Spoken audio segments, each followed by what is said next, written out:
Bonjour, bonsoir. Voilà.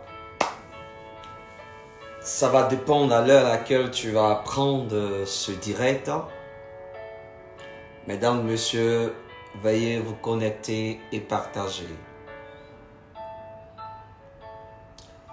Veuillez tous vous connecter et partager, s'il vous plaît. Ce direct est un message qui va certainement intéresser les amoureux du Seigneur et les amoureux du Seigneur, les personnes qui sont à la recherche et qui ont soif du Dieu vivant et qui ne peuvent pas s'en passer de vivre en dehors de Dieu. S'il vous plaît, mettez les cœurs et partagez dans tous les groupes, s'il vous plaît. C'est un message prophétique. Le message sera très prophétique. Voilà, donc partagez s'il vous plaît et mettez les cœurs. Partagez dans tous les groupes et mettez les cœurs. Voilà. Partagez dans tous les groupes et mettez les cœurs. Partagez au maximum, au maximum. Je dis bien au maximum. Nous allons démarrer dans 5 minutes. Voilà, je veux bénir toutes les personnes connectées que je vois maintenant. Voilà, mon fils Olivier Hyacinthe, sois béni Zougrana, sois béni, le grand pianiste de l'Éternel. Voilà, partagez, mettez les cœurs, ne soyez pas juste des comme on appelle, des assistants, des personnes qui assistent. Soyez des participants, participez, c'est-à-dire partagez, copiez, partagez dans votre groupe WhatsApp, dans votre Messenger et permettez aux uns aux autres d'avoir la parole qui bénit. Alléluia. Je vais saluer mon fils Yannick Bayala de la Belgique. Bonne année mon fils. Que Dieu te bénisse. Et puis bonne année aussi à ma fille Albertine Bayala. Soyez bénis depuis la Belgique. Bettine Pépé, sois bénie. Ma fille Désiriano, sois bénie. Yves Marcel, sois béni. Voilà, je vais saluer aussi tous ceux qui me suivent ici. Je vois Mission Canaan, Nadège Kwame, mes enfants Catherine et Gilbert, soyez bénis. Voilà, Isabelle Ado, soyez tous bénis. Et puis bonne année.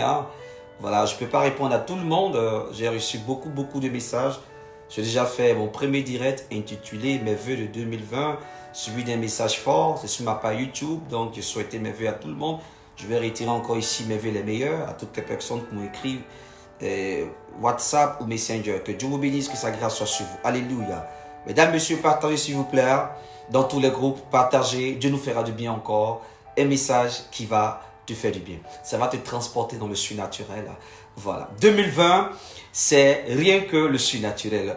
On n'a pas affaire à la terre. On n'a pas affaire au sol. Non. Et c'est des messages qui s'adressent aux aigles.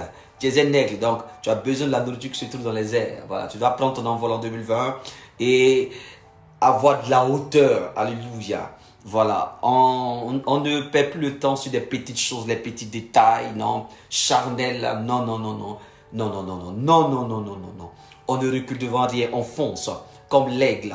Et je vous ai dit que lorsque l'aigle veut prendre sa proie, il ne négocie pas, il descend, même dans l'eau, il prend sa proie. Partout, il chasse dans l'eau, il chasse sur terre, dans les airs, partout. C'est-à-dire que peu importe où tu vas le mettre, il peut s'en sortir. C'est ça les aigles. Ils ne sont pas influencés par l'environnement, ils ne sont pas influencés par les circonstances, les situations. Ce n'est pas des personnes qui sont influençables. Non, c'est des personnes qui dominent, qui influencent leur environnement. Eux ne subissent pas. C'est ça. Donc tous les messages de 2020 que vous allez recevoir de la bouche de verdoyant va t'amener à être un aigle. Voilà. Tu es obligé de voir au-delà de l'horizon. Oui, tu es obligé. Parce que le Dieu que tu adores est un Dieu grand. Grand et puissant, redoutable. Alléluia. Ce n'est plus le temps de dire Satan c'est mon coup, Satan. Non. Je vais t'amener à grandir spirituellement. Et si ta foi a été mal fondée, alors mes messages vont te permettre de reconsidérer ta foi et d'avoir la foi enracinée. Beaucoup de personnes ont eu la foi empoisonnée. Et ici à Paris où je suis en Europe, partout même en Afrique. Et depuis longtemps que tu es chrétien, ta vie tourne en rond. Depuis longtemps que tu es chrétien, tu n'arrives même pas à entendre la voix de Dieu. Tu n'arrives même pas à prier une heure. Tu ne sais pas méditer la parole de Dieu. Et tu vas d'église en église, les hommes ont abusé de toi, les gens ont profité de toi, ils ne t'ont pas enseigné l'évangile pour que tu sois indépendant. Parce qu'en réalité, lorsqu'une personne reçoit l'évangile, la personne devient indépendante et la personne reçoit la parole aussi pour impacter aussi les autres. C'est ça. C'est ça le disciple-là, c'est ça l'évangile vrai. Mais on t'a abruti, on a fait de toi du pain. Je vous ai dit que vous n'êtes pas des pains pour qu'on puisse se servir de vous. Vous êtes une pierre vivante, un sacerdoce royal selon 1 Pierre 2. Rejeté par les hommes, mais choisi et précieux aux yeux de Dieu. Donc, Satan a voulu dire à Jésus de transformer les pierres en pain. Jésus n'a pas voulu parce que il n'est pas un homme charnel ni un faux prophète. Il est Dieu fait chair. Et il a dit à Satan, l'homme ne vivra pas seulement de pain. Je vous dis toujours, refusez que les gourous fassent de vous, vous transforment en pain. Vous n'êtes pas des pains, vous êtes des pierres pour bâtir, pour contribuer à l'édifice qu'est l'église. Alléluia. Et chacun doit apporter sa pierre, l'édifice à l'édifice. Donc tu as du potentiel. Que personne ne méprise ta jeunesse. Que personne n'utilise tes problèmes pour faire de toi un fonds commercial. Tu comprends? Voilà pourquoi en 2020 on ne pleure plus sur sa situation. Voilà pourquoi en 2020 on ne pleurniche pas. Voilà pourquoi en 2020 on ne fait pas pitié. On ne mendie pas. En 2020 on manifeste la soif pour Dieu. Et quand tu as soif véritablement de Dieu, Dieu va conduire des vrais serviteurs pour t'abreuver à la source. Et quand tu t'abreuves à la source, alors tu prends de la hauteur comme l'aigle. Et ta mentalité change, ton raisonnement change. Mesdames, messieurs, je suis là, en 2020, ici depuis Paris, pour vous annoncer des oracles. Toutes les personnes qui sont bénies par mes vidéos, je rends toute la gloire à Dieu. Et je bénis le Seigneur parce que c'est des messages révolutionnaires, des gens qui sont bénis. Les aigles, c'est des messages qui ne s'adressent pas à la foule, à la masse. Non, non, non, non, non, non, non, non. Dieu n'est pas venu pour la masse. Il est venu pour les individus qui ont fait la prédisposition, qui ont soif véritablement de lui. Regardez l'histoire de la parole de Dieu. La majorité n'a jamais eu raison devant Dieu. Vous comprenez ce que je dis? Lorsque Moïse envoyait les espions, ils étaient combien? Ils étaient 12 pour explorer Canaan. Les 10 sont venus, ils ont dit à Moïse, on a vu des géants. Tu comprends ce que je dis là? On a vu des géants. Et Josué et Caleb ont dit à Moïse, nous on a vu, ils étaient comme des sauterelles à nos pieds. Pourquoi? Parce qu'ils étaient allés sur la montagne, la hauteur. Ils ont pris de la hauteur, c'est ça, l'esprit prophétique des aigles. Quand tu prends la hauteur, tu vois le problème, tu minimises la situation. Mais il fallait que tu sois arrêté sur la montagne, qui symbolise les difficultés. On ne fuit pas devant les difficultés. On les affronte et puis on supplante les difficultés. On marche. En réalité, les difficultés nous propulsent à une hauteur et on a une vision de l'aigle au-delà de l'horizon. Donc, quand on regarde les géants, ils sont comme des sauterelles. Mesdames, messieurs, c'est ce prophétique que je vous réserve en 2020. Ce n'est plus des messages, non. Tu as écouté des messages charnels qui n'ont pas changé ta vie. Parce que c'est des personnes qui n'ont pas été oints en réalité, qui n'ont pas été envoyées de Dieu en réalité, qui ont servi la Bible déclare qu'ils ont pour Dieu le ventre. Et quand tu écoutes quelqu'un, tu peux le définir. Tu peux définir une personne parce qu'il sort de sa bouche. Tu peux le cataloguer. Vous comprenez ce que je veux dire? Jésus a dit même à ses compatriotes qu'il n'aimait pas parce que c'était le fils d'un charpentier. Écoutez, si vous n'aimez pas ma tête parce que je suis le fils d'un charpentier, écoutez quand même mes paroles, voyez, croyez, rendez-vous à l'évidence. Vous comprenez? Depuis, je suis sur la terre, depuis 3 ans, ne fait que essayer de me taire, de m'étouffer. Mais ils ne peuvent pas parce que c'est Dieu qui m'a envoyé là. Et depuis la vidéo sur la mafia, toutes les personnes qui me suivent et qui sont fidèles à mes messages, chaque fois qu'on me pirate et qui sont là, qui m'envoient des démons, sont édifiés et des témoignages. Et toute la gloire revient à Dieu. Ce n'est pas une compétition. Nous ne sommes pas là pour notre nom, pour notre gloire. Non, nous servons Dieu dans la discrétion, dans le secret, dans le silence. Et Dieu bâtit des vies et que toute la gloire lui vienne. C'est pour cela que je veux dire merci au Seigneur pour toutes les personnes qui sont sur ma page YouTube. Que Dieu vous bénisse. Alors ne sois pas égoïste. Si mes messages te font du bien, alors partage cette vidéo. Et puis il faut taguer tes amis. Permets à des personnes de recevoir l'évangile vrai qui édifie et qui bénit. Je n'ai pas prêché, c'était juste pour vous saluer et vous préparer. Mesdames, messieurs, qu'est-ce qui nous réunit ici? C'est un thème. À l'écoute du savoir. Partage s'il te plaît. Chabrokoski braché qui te révèle robos. À l'écoute de savoir. Partagez s'il vous plaît.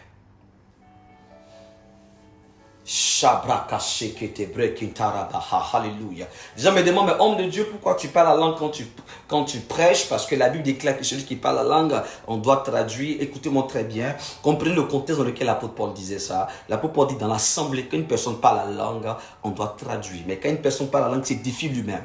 Donc je suis en train de m'édifier moi-même. Vous comprenez? Je ne suis pas dans une assemblée. Je suis en train de m'édifier moi-même. Ok? Voilà. Donc je ne prêche pas en langue. Sinon, tu ne vas rien comprendre. Je prêche dans le langage français parce que je suis un francophone. Bientôt, peut-être, je vais prêcher en anglais, en chinois, en japonais et tout ça. Voilà. Vous comprenez maintenant?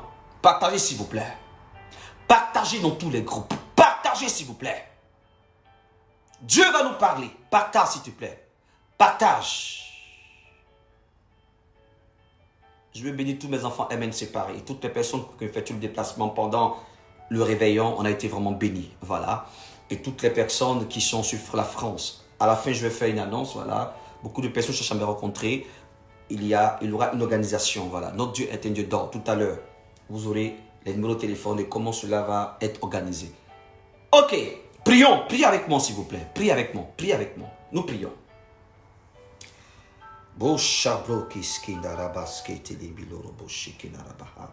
Éternel, merci pour ta présence. Je veux te dire merci pour ce moment que tu permets. Merci, je veux disparaître et te laisser toute la place, Seigneur. Glorifie ton nom. Prends le contrôle de ce direct. Je veux disparaître et te laisser toute la place. Agis, Seigneur, au nom de Jésus. Amen. Alléluia. Gloire au Seigneur. Alléluia. Sauveur dit que tu es bon. Oh Jésus, comment ne pas t'adorer, mon roi. Alléluia. Crucifié pour moi. Oh Jésus, ton sang a coulé pour moi. J'aime sa présence. À l'écoute de sa voix. Mesdames, messieurs, prenons notre Bible dans le livre de 1 Roi, le chapitre 19. Nous allons voir l'histoire d'un homme. Un homme comme toi, un homme comme moi. Plongeons nos regards dans la parole de Dieu, s'il vous plaît. Nous allons lire la parole de Dieu dans le livre de 1 Roi. Voilà. Partage, s'il te plaît. Partage. Voilà. 1 Roi, le chapitre 19, à partir du verset 11. Ça peut aller, s'il vous plaît, je dis à tous mes enfants MNC, quand votre père est en direct, quand votre conducteur spirituel est en direct, ne soyez pas à 100% concentrés. Même ici en France, à Paris, on me pirate. Ce n'est pas une histoire de Pobo Natal. Partout où je vais, les gens me piratent. Je vous ai dit que j'ai été surpris de savoir dans une boutique, bon, ce n'est pas une publicité parce qu'ils n'ont rien à prouver, iPod, que dans mon iCloud, ils ont vu un numéro suisse. Les personnes qui ont tous mes données, donc les hackers depuis Paris me piratent partout où je vais, je suis suivi. Écoutez très bien, mettez les cœurs. On dit quand tu mets les cœurs, on ne peut pas signaler ta vidéo. Je ne suis pas un cyberactiviste, je ne fais pas de la politique. Donc je presse un message de paix, d'amour, de bonheur, pour permettre aux humains d'avoir un avenir et de l'espérance. Donc ce n'est pas chose mauvaise. Ne soyez pas là à partager des choses charnelles en 2020. 2020, on n'aura pas le temps pour des chrétiens qui ne seront pas se démarquer.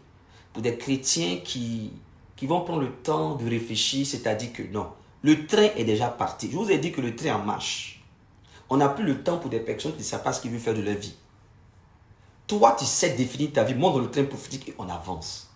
On n'a plus ce temps-là. Regardez, Jésus revient bientôt. Toutes les prophéties qui annoncent le retour de Jésus se sont tous accomplies.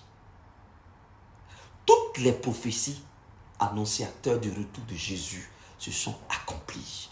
Il n'y a plus de prophéties qu'on attend pour que l'enlèvement de l'Église ait lieu. D'ici peu, je ferai un thème sur l'enlèvement de l'Église, selon le Saint-Esprit. Oui, les thèmes, on laisse Dieu nous diriger. C'est des thèmes très forts. Mais à chaque direct, comme je suis l'une des trompettes de la bouche de Dieu, je t'interpelle sur l'enlèvement de l'Église. Ça peut être à l'instant, tout de suite. C'est pour cela, mon ami, il faut que tu ranges ta vie avec Dieu. Il faut que tu ranges ta vie avec Dieu. Parce que sur la terre, qu'est-ce que la terre va enregistrer de tes œuvres pour le Seigneur? On a beaucoup fait des choses en notre nom. Pour notre bien-être. Qu'est-ce qu'on fait pour le royaume? Grande question. Nos œuvres nous précèdent, dit la parole de Dieu. Vous comprenez? Donc, vivez dans l'esprit de l'éternité. Et posez des actes pour que le ciel enregistre. Et que la terre soit témoin. Afin que le ciel et la terre s'accouplent pour engendrer votre miracle. Il ne cesse de vous répéter cette pensée prophétique. Et j'espère que vous comprenez mon langage. Parce que j'annonce à chaque fois. Ça peut aller. Donc partagez. Après, vous pouvez réécouter en différé pour être concentré. Écoutez même 3 fois le message. 2 à 3 fois. Mais pendant que vous êtes en direct, mettez les cœurs, partagez, taguez, soyez interactifs. Au risque de me répéter. Ne me faites pas me répéter comme 2019. En 2020, là, dès que je commence le direct, tous mes enfants sont en même temps dans l'aide. Il faut que ça soit automatique, spontané. Je vous en prie. Où il y a le feu qui entend, il n'y a pas le feu. La Bible dit, si tu es ni chaud ni froid, Dieu te vomira. Dieu n'a pas besoin des personnes nonchalantes dans son royaume. Ne sois pas escargot ni une tortue, soyez des aigres. Sois zélé pour les choses de Dieu. Tu as été longtemps zélé pour les choses du monde. Quand on dit Facebook comme ça, tu es en train de regarder les vidéos qui font rire. Les vidéos où les politiciens s'insultent. Les vidéos où je ne sais pas. Les vidéos où on maltraite les enfants. Les vidéos violentes. Mais pour les messages édifiants, on doit te supplier pour partager. Tu es sûr que tu es zélé du feu du Saint-Esprit? Tu es sûr que l'amour de Dieu en toi? Je ne crois pas. Parce que tu vas le faire, parce que peut-être faire plaisir avec toi. Mais n'attends pas que je te dise de partager pour partager. Si vraiment ce message te bénit, tu le feras spontanément. C'est ça. Aussi simple. Quelle femme amoureuse est un homme? Elle n'a même plus faim. Elle le regarde et rit. Tu es sûr que tu es amoureuse de Jésus? Quand tu es amoureuse de Jésus, tu entends sa parole, tu es sélectif, tu es zélé. On ne te demande pas pardon. Tu fais tout. C'est même pas ça bon au niveau du partage. Hein? Même pour l'évangélisation, tu es zélé. Même pour quand on dit donner, tu le fais. Même, au fait, tu n'attends pas que l'homme de Dieu te dise fais. Toi-même, tu proposes. Qu'est-ce qu'on peut faire pour Dieu? Qu'est-ce qu'on peut faire? Au fait, tu es zélé. Bon. C'est pas le message. Nous lisons la parole de Dieu. À l'écoute de sa voix. 1 Roi 19, verset 11. Élie, c'est l'histoire d'Élie. Élie est un prophète. Quand on lisait 1 Roi, le chapitre 12 jusqu'au chapitre 19, vous voyez que Élie est en train d'être restauré par Dieu. Élie a expérimenté la puissance surnaturelle de Dieu. Où il a défié les prophètes de Baal. Dans 1 Roi chapitre 18, chapitre 17, chapitre 18, il a défié les prophètes de Baal. Vous comprenez? Il a expérimenté la puissance de Dieu. Où le corbeau est venu le nourrir. Où il a dit, va chez la Sarepta, la veuve, la nourrir. Élie a vécu de la providence de Dieu. Il a connu le Dieu qui prend soin. Le Dieu de gloire, de feu. Après avoir expérimenté la puissance du règne de Dieu par le feu, Élie va ordonner dans 1 Roi 18 au peuple d'égorger tous les prophètes de Baal. Dans le torrent de Kérit, et tous ont été gorgés. L'eau a changé de couleur. Tous les prophètes de Baal ont été égorgés parce qu'ils ont dit, le Dieu qui va répondre par le feu, c'est ce Dieu qu'on va adorer. Donc si c'était le Dieu de Baal qui répondait, Élie a été égorgé avec les prophètes de Dieu. Dieu a répondu par le feu. Vous connaissez l'histoire. Quand Akab a vu ça, il allait à Jézabel dans cette vie et il a dit à Jézabel, voici ce qui s'est passé. Et Jézabel va menacer Élie. Écoutez, hein, après que Élie ait vu la puissance de Dieu, après que Élie ait connu la provision de Dieu, c'est-à-dire la dépendance de Dieu, Dieu le conduit. Élie va apprendre que Jézabel a juré par ses dieux de le tuer. Or, Élie sait que Jézabel adore notre Dieu. Élie a vu Dieu Tout-Puissant agir. Quand il a appris que Jézabel a juré de le tuer, il a commencé à prendre la fuite. C'est dans sa fuite-là, quand vous lisez 1 Roi, le chapitre 19, le verset 11, avant d'arriver au verset 11, dans le verset 10, il explique à Dieu pourquoi il fuit. Regardez, on va dire à Dieu, on va dire, je suis l'histoire d'Élie. Il dit, j'ai déployé mon zèle pour l'Éternel, le Dieu des armées. Car les enfants d'Israël ont abandonné ton alliance, ils ont renversé tes autels et ils ont tué par l'épée tes prophètes. Je suis resté moi seul et ils cherchent à m'ôter la vie. Ça veut dire qu'après la manifestation de la puissance de Dieu, là, ça n'a pas changé le cœur du peuple. Hein. Ils ont fait alliance avec d'autres dieux. C'est pour vous dire quoi? j'ouvre une parenthèse ici, avant de toucher le thème. On m'a invité en 2004 dans une église méthodiste à Hongrie. Le thème c'était la présence de Dieu. Je n'oublierai jamais ce thème-là. Ça m'a tellement marqué. L'église méthodiste d'Hongrie. Ils étaient à Kokovico avant d'avoir la grande église cité BCAO. J'étais l'orateur principal. Il y avait plus de 2000 personnes. L'église Cocody méthodiste, Hongrie, Abidjan. Ce jour-là, une jeune sœur a été guérie du sida. Miracle. Et pendant que je prêchais, Dieu ouvre mon esprit et le Seigneur me rappelle comme c'est hier. Il dit, le peuple juif là, ils ont vu ma présence. Ils ont vu quoi? Ils ont vu la nuée. Ils ont vu la colonne de feu la nuit, la nuée dans la journée, la lumière dans la nuit. Ils ont mangé. Ils ont mangé. Les anges ont préparé la manne et la caille. Ils ont vu toutes sortes de puissances. La mer rouge, tout. Mais cela n'a pas transformé les cœurs. J'ai attrapé ma tête. Et Dieu me dit, les miracles extérieurs n'ont pas d'impact sur le cœur humain. Les miracles extérieurs n'ont pas d'impact sur le cœur humain. Ça veut dire quoi? Tu ne peux pas avoir la crainte de Dieu en te fiant aux miracles extérieurs. Les miracles extérieurs vont créer en toi la peur et non la crainte. Il y a nuance, hein? Ne confondez pas la peur et la crainte. La peur, tu vois un Dieu redoutable, tu as peur. Ton cœur n'est pas encore adonné à lui. Tu ne peux pas te sacrifier par amour pour lui. Donc tout de suite, tu peux prendre des décisions par peur. Dieu ne nous demande pas d'obéir à sa parole par peur. Dieu nous demande de faire tout par amour. Or, dans la crainte, il y a l'amour. On se soumet de manière volontaire, par amour. Israël n'avait pas ce cœur circoncis. La preuve, ils ont vu toutes sortes de miracles. Ils ont continué à murmurer contre Dieu, murmurer contre Moïse et contre Dieu. Dieu a ouvert la terre, ils sont rentrés. Malgré les miracles qu'ils ont vus, cela n'a pas transformé les cœurs. Bon, un exemple typique, Élie. Il avait un serviteur qui s'appelle Élisée. Élisée avait un serviteur qui s'appelle Géasi. Le plus puissant des prophètes de tous les temps, de la manifestation de la puissance de Dieu, fut le prophète Élisée, qui a eu la double portion d'Élie. Est-ce que cela a transformé le cœur de Géasi? Non.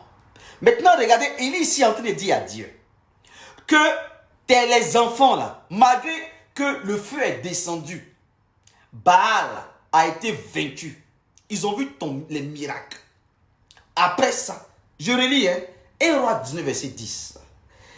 Et j'ai déployé mon zèle pour l'Éternel. J'ai servi le Dieu des armées. Quand les enfants d'Israël ont abandonné ton alliance, ils ont renversé tes autels et ils ont tué par l'épée tes prophètes. Je suis resté moi seul et ils cherchent à m'ôter la vie. Après tout ça, pour dire quoi? C'était une parenthèse. Si tu vis tu bases ta vie chrétienne sur des miracles extérieurs pour craindre Dieu, tu ne vas jamais être circoncis. Tu ne vas jamais connaître Dieu. Tu serais un chrétien qui prendra les décisions par émotion. Et en réalité, c'est des décisions qui n'ont pas de fondement. Et tu vas changer d'un moment à l'autre. Toutes les personnes qui ont basé leur foi sur le sensationnel, ce qui est visible, n'ont jamais reçu à plaire à Dieu. Vous savez pourquoi? Parce que Dieu est esprit. C'est pour ça la foi vient dans le christianisme. La Bible dit, quand Christ est sorti du tombeau, son premier message, il a dit shalom. Ensuite, dans la prédication du shalom, il y avait Thomas, l'incrédule, qui dit, qu'est-ce qui prouve que c'est toi? Il dit, voici mes mains touchent. Et Jésus prêche en disant, heureux ceux qui ont cru sans avoir vu. Voici le background, si vous voulez. C'est le commencement du christianisme. Sorti du sensationnel, sorti de tout ce qui est visible, tout ce qu'on peut ressentir, toucher, pour être rassuré que Dieu est là. Quand tu réussis ce pari, Dieu t'appelle homme spirituel. Tu as habilité à être à l'université de l'esprit. Mais combien d'enfants de Dieu ne focalisent pas leur foi sur le sensationnel? Combien d'enfants de Dieu, lorsqu'ils réalisent qu'il y a un problème, ils paniquent parce que le problème est physique. Quand tu annonces un malheur qui est physique, quand tu annonces que tu vas perdre ton emploi, quand tu vois une situation quelconque, tu changes ton humeur. Combien d'enfants de Dieu restent serrés face aux situations qui se manifestent dans le monde extérieur, c'est-à-dire dans le visible? Combien d'enfants de Dieu? C'était le problème d'Élie. Quelle que soit l'onction de Dieu qui était sur lui. Écoutez, l'onction qui était sur Élie n'a rien à voir avec le Saint-Esprit en nous aujourd'hui. Élie avait ce que j'appelle l'onction subvenante. L'onction subvenante, Dieu dépose ça sur toi. Ça n'a pas d'influence sur ta nature. Élie a eu peur de Jézabel parce que sa nature n'a pas été habituée à cette sérénité. Élie a connu Dieu dans toute sa démonstration. Le Dieu extérieur qui se manifeste. Mais le Dieu intérieur, Élie ne l'a jamais connu. Sinon, face aux déclarations de provocation de Jézabel, il est resté serein. Est-ce que ce niveau-là, vous comprenez? Bon, je poursuis. Il y a des aides qui m'écoutent. Partagez, s'il vous plaît. Voilà le problème de l'église aujourd'hui et des chrétiens. Face à des situations, on change d'humeur. Le chrétien sourit parce qu'il est rassasié. Le chrétien est content parce qu'il y a des bonnes nouvelles. Le chrétien croit à un prophète parce qu'il est venu prier dans sa maison, les choses se sont bien passées. Si le prophète est venu, qu'il n'y a rien qui s'est passé, on ne va pas croire au prophète. Parce qu'aujourd'hui, on a besoin des résultats physiques dans la chair pour croire au surnaturel. Quand tu lis ta foi à ces choses-là, tu es encore à un état de précarité ou un état de, pas de précarité, c'est pas le mot, un état charnel élémentaire. On dira que tu es un enfant spirituel. Tu es au stade du lait. C'est des bébés qui pleurnichent. S'il n'y a rien, il n'y a pas à manger, ils pleurent. Mais un vrai prophète, il ne faut pas définir son approbation par les résultats que tu vois dans sa vie. Quoique c'est l'un des facteurs aussi qui nous motive à croire en Dieu. Mais ce n'est pas le facteur qui doit t'amener à définir que tel homme est de Dieu. Oh, est-ce qu'ils comprennent? Bon, je vais continuer. Voilà pourquoi, si on ne réussit pas à laisser Dieu nous rencontrer dans nos mondes intérieurs, on va toujours fuir devant Jézabel. Jézabel, ce n'est pas cette fausse prophétesse seulement qui est décriée par Jean de l'Apocalypse, qui séduit les serviteurs, qui prophétise tout ce qui est séduction. Non. Jézabel, c'est la situation que toi-même tu as déjà vécue et qui se réveille après pour te donner des paroles de provocation. Vous savez, dans le surnaturel, dans le surnaturel, c'est la loi de la parole. Parole contre parole. C'est ce qui déclenche la guerre spirituelle. Ou ça t'affaiblit ou ça te grandit. Un démon ne pourra pas t'attaquer sans passer par une parole. Un démon ne t'attaque pas. Il n'attaque pas. Le démon n'a rien à voir avec le matériel. Le combat le plus redoutable de tous les temps se passe dans nos pensées, la parole. Dans nos pensées, dans notre bouche, dans notre cœur. Donc, le champ de bataille, c'est à l'intérieur, c'est notre monde intérieur. Ce n'est pas le monde extérieur. Élie a fréquenté Dieu. Élie s'est laissé. C'est un message pour des leaders, pour des ouvriers, pour des ouvrières. Désolé, excusez-moi. Nous sommes en 2020. Je ferai tout pour que ça soit accessible à tout le monde. Mais s'il vous plaît, efforcez-vous à comprendre. Hein? Je poursuis. Parce que Dieu parle à des aigles. Élie est en train de dire. Parce qu'après, il a dit, Seigneur, je n'en peux plus. Je ne suis pas plus que mes pères. Lisez la Bible. On va lire. Et devant l'Éternel, il lui a... Ah bon. On repart, on va retourner dans le verset 10. 1 roi 19, verset 10. Voilà. Et... Voilà. Je vais lire le verset où il dit, il n'est pas plus bon que ses pères. Voilà. Regardez. 1 roi 19. À partir du verset 6. Dans la fuite de l'île. Dans la fuite de l'île, un mois il était fatigué. Regardez, hein. Un roi 19, verset 5. Il se coucha et s'endormit sous un genêt. Et voici un ange le toucha et lui dit, lève-toi, mange. Un ange descend pour nourrir Élie dans sa fuite. Au verset 5. Au verset 6, regardez ce qui se passe. Il regarda, il y avait à son chevet un gâteau cuit sur des pièges chauffés et une cruche d'eau. Il mangea et but, puis se recoucha. Il y a vu l'extérieur, les miracles, les anges préparés pour lui. Il avait des cuisiniers spéciaux, mais c'est l'extérieur. C'est le monde extérieur. Ce n'est pas là se trouve la dynamique de la spiritualité. La dynamique de la spiritualité se découvre dans le monde intérieur. Ah, je poursuis. Le verset 7. L'ange de l'Éternel vint une seconde fois, le toucha, 2 fois l'ange. Vous qui priez les anges, l'ange Gabriel, l'ange Élie a invoqué un ange ici. Élie fuit, c'est Dieu qui ordonne l'ange de le servir.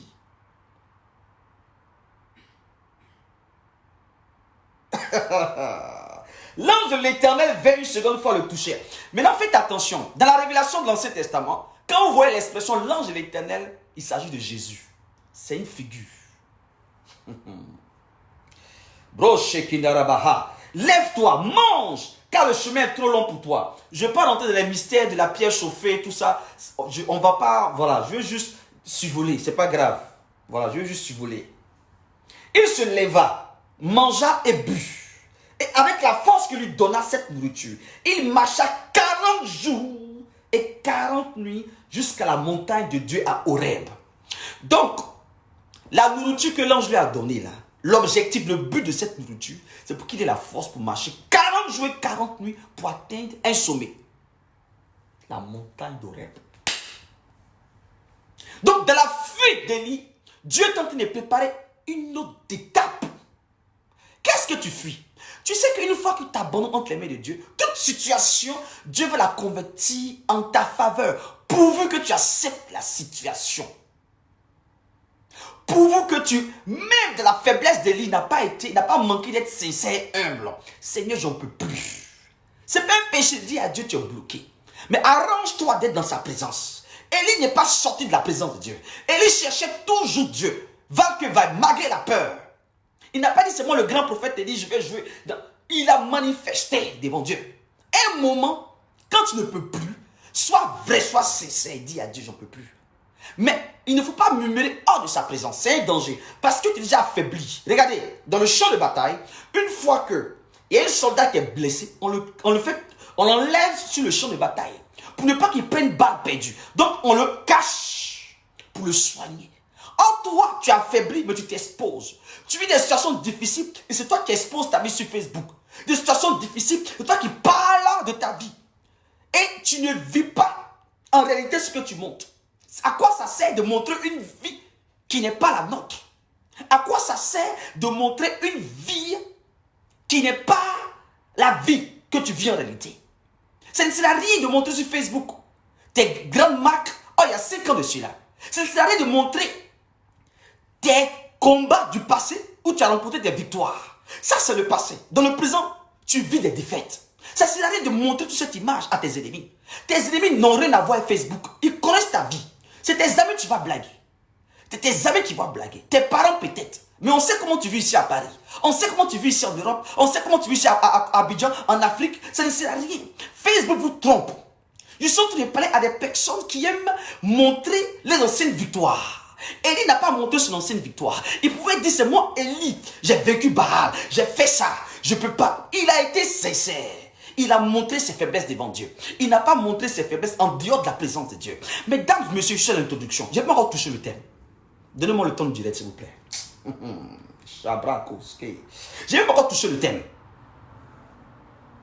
Je n'ai pas encore touché le thème. Quand tu vis des combats où tu sens que tu es en train de perdre, cache-toi. Cache-toi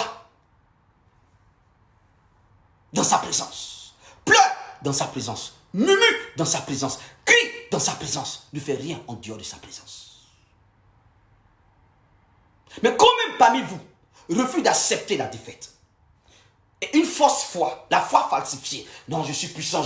Mon ami, vous savez, la foi, c'est la connaissance de la situation. Quand la Bible dit, tu diras à cette montagne, jette-toi dans la mer, Elle t'obéira. On obéit à qui? À celui qui donne de l'ordre. Or, celui qui commande doit avoir la connaissance, doit savoir son identité. Écoutez, un commandant ne peut pas commander un subalterne s'il ne sait pas son autorité. Même quand il est malade, met ses galons, le subalterne obéit. Mais c'est le commandant qui est là. Quand tu vis des défaites, des faiblesses, tu n'as plus de galon spirituel. Tu as affaibli. Rentre dans la caserne, on va te soigner. Voilà pourquoi on parle des médecins coloniels, des médecins militaires, des cuisiniers militaires. C'est une armée. C'est ton Dieu que tu pries là. Tu l'appelles l'éternel des armées, non? Il y a un règlement, il y a des ordres. Mais vous ignorez toutes ces réalités spirituelles. Et vous exposez à l'abattoir. Je parle à l'écoute de sa voix. Mesdames, messieurs, partagez ce message. Je n'ai pas encore prêché. Je suis à l'introduction.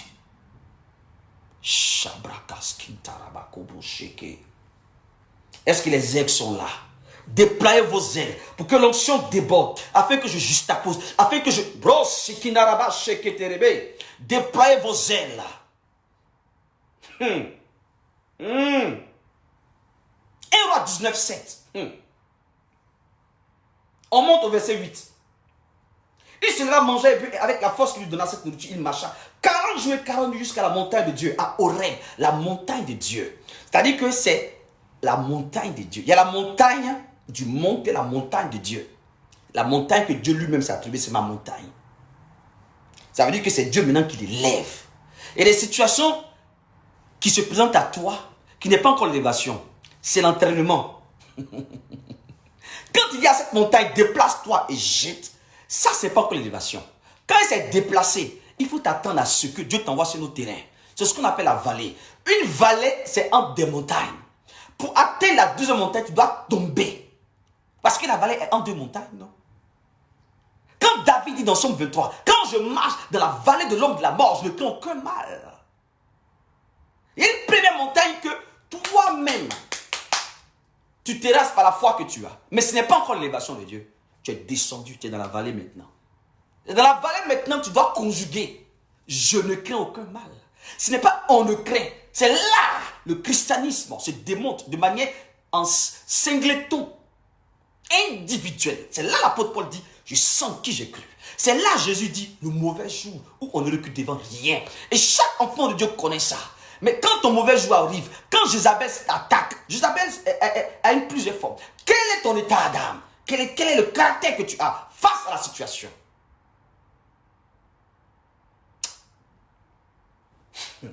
Dieu maintenant le conduit sur sa montagne. Horeb, Élie, tu as fait des guerres, des combats, tu as clamé.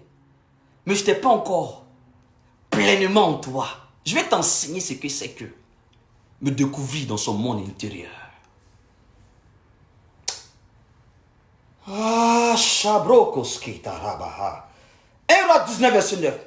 Écoutez le verset 9. Et là, il entra dans la carvenne. Les militaires disent Karzen. Carven, Karzen, Carven, Karzen. Ça te dit rien? Que celui qui a les oreilles écoute. Chabrokos. Est-ce que mes fils vous comprenez? Est-ce que les ailes vous comprenez ça?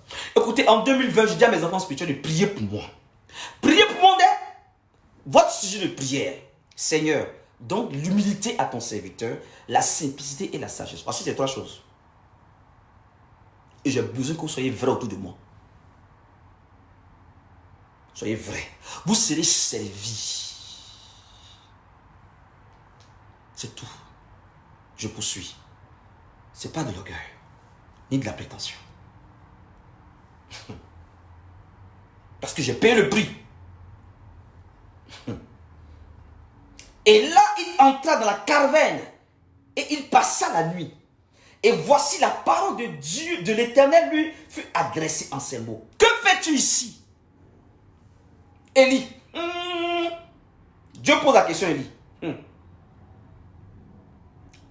Il répondit, j'ai déployé mon zèle, ce qu'on vient de lire là. Et puis les gens cherchent à me tuer. Maintenant au verset 11 maintenant, l'Éternel lui dit, sors. Est-ce que Dieu t'a dit de sortir? Élie s'est caché, il a peur. Mais dans la présence de Dieu, mais une présence qui n'était pas l'endroit. Carven. Dieu l'envoie sur la montagne de l'Horeb, l'endroit où Dieu n'est pas. Ou Dieu n'attend pas. Est-ce que vous comprenez ce que je dis? Il dit, sors d'ici. C'est pas là ma voix va se faire entendre. Le thème, mesdames, messieurs, je commence à toucher le thème. Mesdames, messieurs, je commence à toucher le thème. À l'écoute de sa voix. Sors et tiens-toi dans la montagne devant l'Éternel. Oh. Il y a sur la montagne, puis il y a dans la montagne. Ça, c'est la montagne de Dieu. Dans la montagne. Les grottes. Ça vous dit rien. Regardez l'image prophétique que je vais vous expliquer ici. Lorsqu'un aigle vole et que ses plumes deviennent vieillissantes. On dit une plume, non? Vieillissante, c'est ça? Rectifiez-moi, hein? Qu'est-ce qu'il fait pour se rajeunir? Est-ce qu'il vient à terre pour se rajeunir? Qu'est-ce qu'il fait? Il prend son envol. Oh, Shekinaraba. Il va sur le mont Horeb, la montagne la plus élevée, la montagne élevée. Et puis fait, c'est-à-dire qu'il vole, puis se fracasse contre le rocher. Il fait tomber les anciennes plumes. On dit qu'il est en train de se plumer. C'est pas ça. Il fait ça plusieurs fois. Boum, tu as l'impression que quand tu regardes cette scène, il est en train de se tuer. Il ne se tue pas. C'est douloureux. Pour enlever les anciennes plumes. Est-ce qu'ils comprennent cette image, Seigneur? C'est douloureux pour l'aigle. Il ne fait pas ça devant les aiglons. Il est seul. Il quitte même l'endroit, l'habitude de voler. Où on voit sa gloire, où on dit c'est le roi des... Non, non. Il va dans un autre territoire inconnu. Il est seul. C'est là où on parle de la solitude de l'aigle. Ah! Ils comprennent, Seigneur. Alors l'aigle, quand il finit, il rentre dans la montagne comme Élie. Et puis il attend pour que ses plumes repoussent. Le renouvellement, la restauration. Et quand c'est pratiqué, il reprend son envol. L'aigle royal. Que celui qui a des oreilles écoute ce que l'Esprit dit. Église, Dieu t'attend dans le mont d'Horeb. À l'écoute de sa voix. Mesdames, messieurs, partagez ce direct dans tous les groupes. Regardez ce qui se passe. Tiens-toi dans la montagne devant l'Éternel. Voici, l'Éternel passa. Et devant l'Éternel, il y a un vent fort et violent qui déchira les montagnes et brisa les rochers. On attend quoi un bruit qui déchira. Bref. Il dit, l'Éternel n'était pas dans le vent. Il dit, non, l'Éternel n'est pas dans le bruit. Il dit, tu as connu déjà ça. Dieu évolue.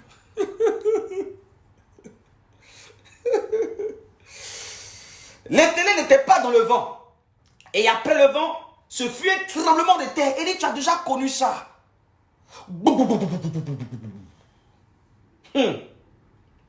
Et après le tremblement de terre, un feu. L'Éternel n'était pas dans le feu. Et il dit, mais non, je ne suis pas là. Tu m'as connu déjà comme ça. Je t'envoie sur ma montagne, ce n'est pas pour que tu me voies comme tu me voyais avant. Ce n'est pas pour que tu me vois comme avant. Élie, j'ai plusieurs facettes. Élie, là, je veux que tu me découvres à l'intérieur de ton univers. Quand tu veux rentrer en nous, là, ça n'a rien à voir le bruit, le sensationnel, l'extérieur, le monde visible. Dieu est en train de dire, Élie, si on te circoncis dans une autre dimension de l'esprit. Élie, laisse le feu. Il n'est pas question du feu là. Élie, il faut laisser tremblement de terre.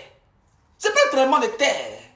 Élie, il faut laisser brûler le vent, tout ça. Non, tu as connu ça. Regarde ce que je vais te montrer, Élie. Oh, j'aime la parole de Dieu. Est-ce que tu peux partager ce direct, s'il te plaît, et mettre le cœur? Et après le feu, un murmure doux et léger. Écrivez, mes enfants. Un murmure doux et léger. Quand Élie l'entendit, il s'enveloppa le visage de son manteau. Quand l'aigle, le jour J, où ses plumes sont en train de sortir, il fait ça. Ta Tapez sur Google, je ne raconte pas n'importe quoi. On voit un homme qui est en train de faire un mouvement, qui s'enveloppe avec son manteau. Dans le spirituel, tu verrais un nègre royal qui est en train de faire sortir ses plumes pour reprendre son envol dans une autre dimension avec son Dieu. Parce que Dieu rentre en scène dans ce monde intérieur. Regardez la position. Tape sur Google. Tu verras que l'aigle fait ça. Pour supprimer.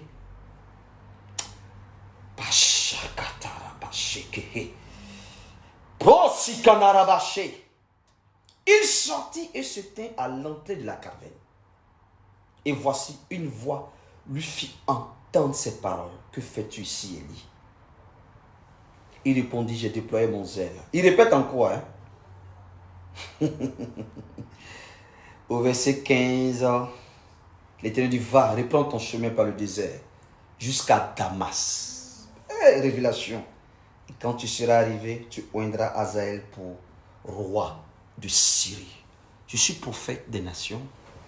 La Syrie vit des moments prophétiques, géostratégiques.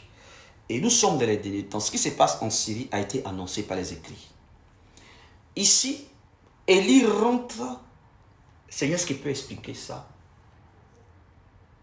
Il y a deux personnages qui ont marqué Damas. Dieu a donné rendez-vous à deux personnages dans la Bible. Il y a eu certains personnages, mais la Bible nous relate des personnages clés. Il y a d'abord Élie et puis l'apôtre Paul. Élie, le Tishbite, on ne parle pas de lui en tant que généalogie, ses parents, il rentre comme un vent. L'apôtre Paul aussi, l'apôtre de révélation. Regardez un peu, il n'y a pas une simulation, une similitude, il n'y a pas une... Est-ce que vous comprenez? Ça, c'est les élèves pasteurs qui doivent comprendre ça. Mais tu vas comprendre si tu lis la Bible, si tu aimes les écrits de Dieu. Voilà. Va jusqu'à Damas et quand tu arriveras, tu oindras Hazaël pour roi de Syrie. La Syrie était dans le programme divin. Donc avant que Élie oigne un roi de Syrie, il devait passer par des étapes de haut niveau pour comprendre le programme de Dieu pour la Syrie. Il n'y a pas deux Syries, c'est même Syrie là. C'est dans la Bible. Alors, je vais m'arrêter là. Parce que si je veux continuer là, donnez-moi le temps du direct. Tu oindras aussi Jéhu, fils de Nishmi, pour roi d'Israël, et tu oindras Élisée, fils de Shaphat, d'Aben Meyor, pour prophète à ta place. Je m'arrête là. Je m'arrête là. Je m'arrête là. Donc il y a trois personnes qui doivent oindre. Le roi de Syrie, le roi d'Israël et Élisée à sa place. Pour ces trois personnes, Élie devait expérimenter des choses. Il devait connaître Dieu à l'intérieur de lui. Le doux murmure. La Bible dit, car le salut s'obtient. Votre salut s'obtiendra dans quoi? Dans quoi? Dans le bruit? Non. Dans le cas. Donc, Dieu est en train d'annoncer le salut. Le salut ne vient pas pour les choses sensationnelles, extérieures. Le salut, c'est à l'intérieur. À l'intérieur. C'est là la vie de Dieu. C'est là que tout se passe. Donc, à l'écoute de sa voix, comment écouter Dieu? Je te pose la question. Papa, pasteur, je n'arrive pas à entendre la voix de Dieu. Je n'arrive pas à entendre la voix de Dieu. Mais quand tu es paniqué par des choses extérieures, même si on t'appelle, tu ne vas pas entendre. Quand il y a le feu d'une maison, tout le monde panique. Quand tu dis à ton enfant, viens ici, est-ce qu'il t'entend? Il cherche. Tu n'es plus, quoi? Lucide, ou en un mot, pour être quoi? Attentif à une voix extérieure pour te dire, viens là. Voilà pourquoi Dieu te dit de ne pas t'inquiéter. À chaque fois que tu vas manifester de l'inquiétude, tu seras troublé. Dieu ne parle pas à quelqu'un qui est troublé. Et la voix de Dieu, pour t'amener à une porte, afin que tu l'ouvres, c'est dans la quiétude absolue, dans le doux murmure. Tu veux entendre la voix de Dieu? Tu es dans le bruit des critiques, le bruit des calomnies, le bruit du péché, le bruit de tout ce qui est sauf l'intérêt du royaume. Et avec ça, tu vas attendre la voix de Dieu. C'est impossible. C'est impossible, mon ami. Job 33, verset 14 à 16 te dit, Dieu parle tantôt d'une manière ou d'une autre. Mais nous les hommes, on prend point garde. Ça veut dire que Dieu parle tout le temps. Mais c'est parce que on n'a pas les prédispositions pour être à l'écoute de sa voix. Tu écoutes quoi? Qu'est-ce qu'on pense de toi? C'est ce que tu écoutes. Pas quelqu'un qui te critique à gauche là-bas, c'est ce que tu écoutes. Mon mari ne m'a pas pressé aujourd'hui, donc c'est ce que tu écoutes pour t'attrister. Mes enfants sont rebelles. Attends, c'est tout, c'est les injures. Tu prêtes attention. Ton oreille enregistre quoi pour que ton cœur soit dans la quiétude pour être à l'écoute de sa voix? Répondez-moi, mesdames, messieurs, Église de Jésus, Église de Paris. Vous tous qui m'écoutez en direct, répondez s'il vous plaît à cette question. À l'écoute de sa voix. Voici le parcours d'Élie.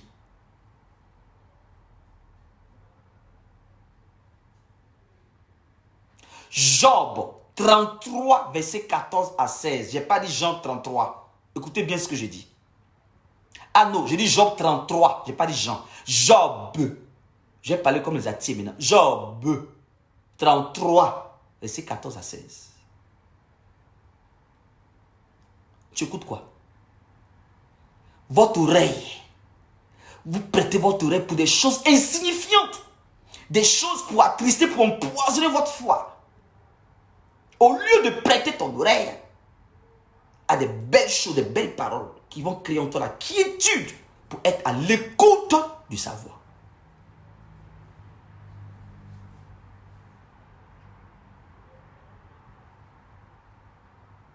Quand tu es troublé, ça dépend de ce que tu as entendu. Quand le diable veut t'attaquer, il te donne des paroles pour te troubler. Jézabel a troublé Élie. Elle dit, je vais jurer par mes dieux. Si tu n'es pas tué demain, ce n'est pas mon Jézabel. Élie a eu peur. Satan est là pour t'effrayer. La Bible déclare que sa tête est déjà écrasée. C'est sa queue qui remue pour t'effrayer par des paroles de provocation. Quand Goliath était en train d'insulter Israël pendant des jours, c'était pour intimider. Satan aime l'intimidation. Dans ce monde-là, si tu es faible, on va t'intimider, tu vas subir. Mes enfants, que rien ne vous intimide dans le spirituel comme dans le physique. Parole d'un aigle. C'est parole contre parole.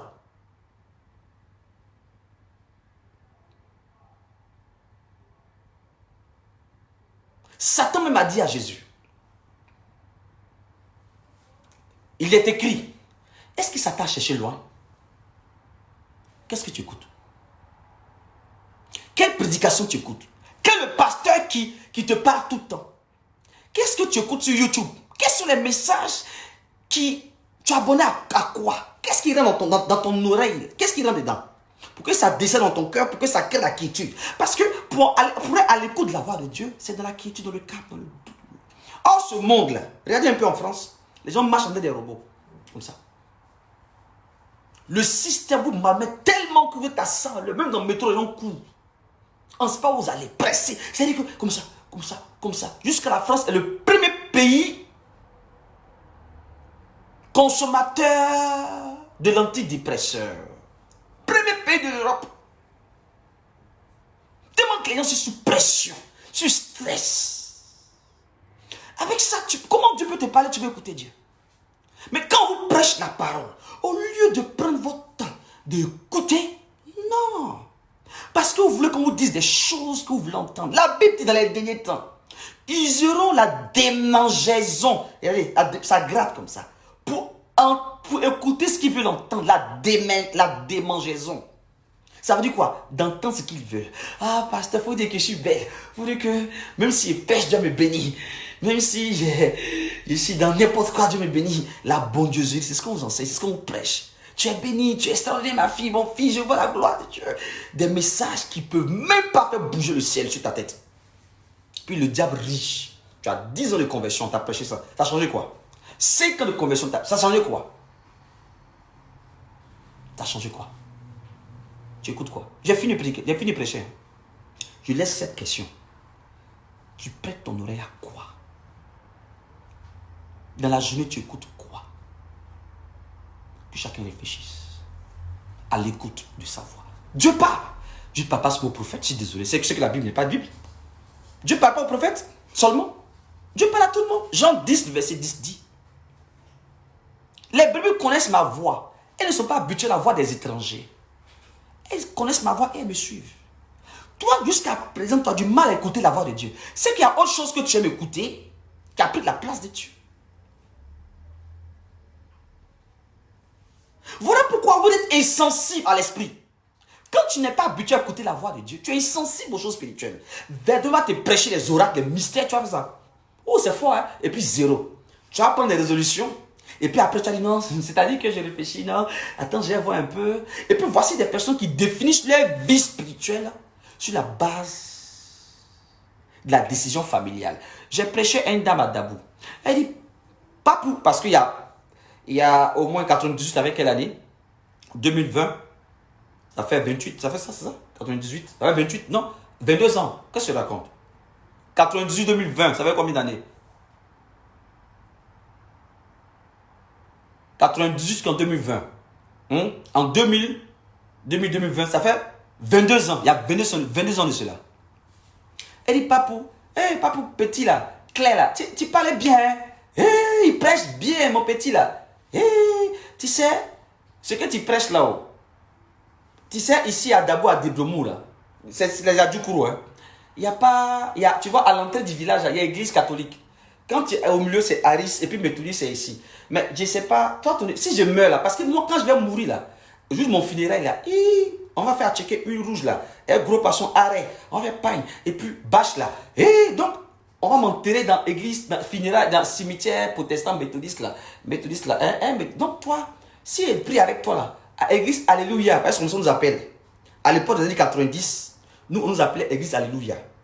Toi ton Alléluia, là, on ne sait pas quand il y a mouru là, il ne sait pas où on m'enterrer. Il y a cimetière catholique, cimetière protestant, cimetière. Il dit, Seigneur. Il dit, mais ce qu'il dit là, c'est la vie. Et oui, ça me plaît. Quand tu pries, oh mon cœur fait mien. Il dit, mais maman, c'est pas une affaire de église, religion, cimetière. C'est la parole là. Il faut adorer Dieu comme ça. Fais ça, fais ça, fais ça. Elle dit, c'est bon, mais maman, je suis né méthodiste, je vais mourir méthodiste, je suis né catholique, ici mourir catholique, ici rien mourir. Ça, c'est la pure. Voici comment des gens sont ensorcelés par la religion. C'est triste. C'est triste. Tu sais que ce que la parole de Dieu te dit est la vérité. Mais comme tu as la démangeaison d'écouter ce qu'on veut te dire, tu es de la religion.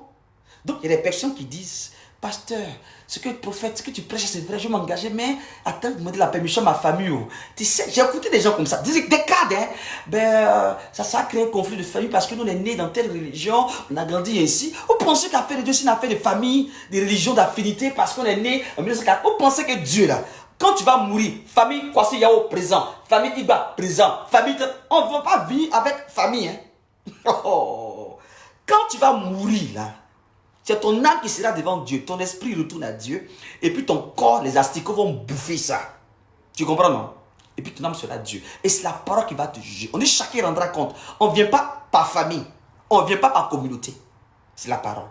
Tu as écouté mon serviteur te prêcher. Tu as préféré tes arguments. Non, ma famille, c'est-à-dire que nous là, attends, comme des Nicodèmes, hein, non, on va essayer un peu bon. D'autres même, mon mari d'abord, d'autres même, ma femme d'abord, d'autres même, mes enfants d'abord. Jésus a dit, celui qui n'est pas prêt à me suivre, qui n'est pas prêt à prendre sa propre croix, c'est qui ne peut pas me suivre. Celui qui aime sa vie plus que moi n'est pas digne du ciel. Celui qui aime sa femme, son mari, même ses enfants plus que moi n'est pas digne du royaume. Je t'annonce ça. Donc, l'évangile, le salut est personnel. C'est pas une affaire de mon mari d'abord. Quand tu vas mourir là, ton mari va dire, chérie, je t'aime tellement, attends ce cœur là, attendez. On a mis notre place pour moi, je me suscite, jamais il ne fera. Mais non, toi, mon ami, quand il dit non, attends, je vais voir ma femme pour la parole, je veux, et c'est pas comme elle va prendre, attends, je vais m'engager, comme mon mari là, il est féticheur là, comme il était religieux là, je vais pas trop prier, attends, je vais, je souhaite pas.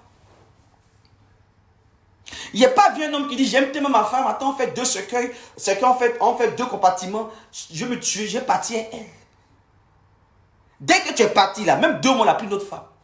2 mois, elle ne fait pas veuvage. Dès que tu es parti, elle a pris un autre homme. Dès que tu es parti, elle a pris un autre homme. Donc, à quoi ça sert d'être dans la religion? À quoi ça sert dans le raisonnement et puis ne pas attraper la parole de Dieu? À quoi ça sert? Que ce message te reste gravé dans ton esprit, afin que tu apprennes à ne plus être religieux et accepter que Jésus-Christ de Nazareth saisit ton cœur, parce que Dieu veut découvrir ton intérieur. Tout se passe à l'intérieur. Ne soyez plus des sensationnels. Sortez de tout ce qui est sensationnel, émotionnel. Le spirituel, c'est à l'intérieur, ça se passe. C'était votre serviteur. Partagez ce direct et que chacun réfléchisse. Ton oreille, tu prends le temps. Ton oreille écoute quoi? C'était votre serviteur.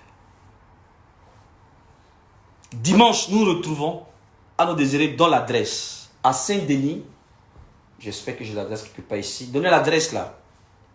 De 10h30 à 12h30, notre culte. La MNC Paris à Saint-Denis. Donne l'adresse maintenant, ma fille, à nos désirés. Donne l'adresse, le numéro de téléphone. Donne l'adresse. Voici ma fille, à nos désirés, qui dit, même à ton enterrement, il vient sa copine. C'est-à-dire que sa femme est décédée. Hein?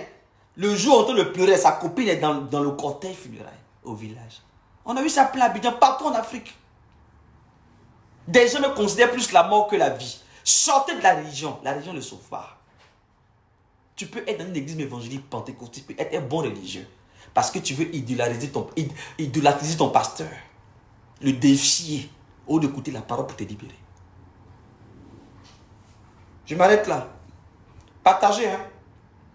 Partagez. Et que ça t'amène à réfléchir. En 2020, là, message que tu vas recevoir, ça appelle ça amuse-bouche. Amuse-bouche. On a pris l'envol. À l'écoute des savoirs. Que chacun réfléchisse. Ton oreille, tu prêtes ton oreille, écoute quoi? Pour que ça provoque la quiétude, pour être à l'écoute de la voix. Dieu parle. Dieu a tellement de choses à nous dire.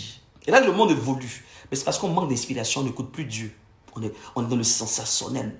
Les choses qui n'ont même pas de valeur, qui n'ont même pas de sens. It makes no sense. Les Américains disent, it makes no sense. Ça n'a pas de sens. Prenez de la hauteur, comme l'aigle. À bon entendeur, que celui qui a des oreilles comprenne. Je m'arrête là et partager. À nos oreilles, il faut mettre les adresses. Je finis de prêcher. Je vais commencer les réceptions. Voilà, à partir de ce mardi. Voilà. Dimanche 5 janvier, lundi 6, mardi 7 janvier, commence les réceptions. Vous aurez tout sur, comme on appelle, mon Facebook. Donc, restez à l'écoute. Voilà. Votre serviteur est là. Je suis en Europe pour bâtir des vies. Que Dieu vous bénisse. Shalom à tous. Partagez ce direct. C'était votre serviteur. Partagez. Je vous aime.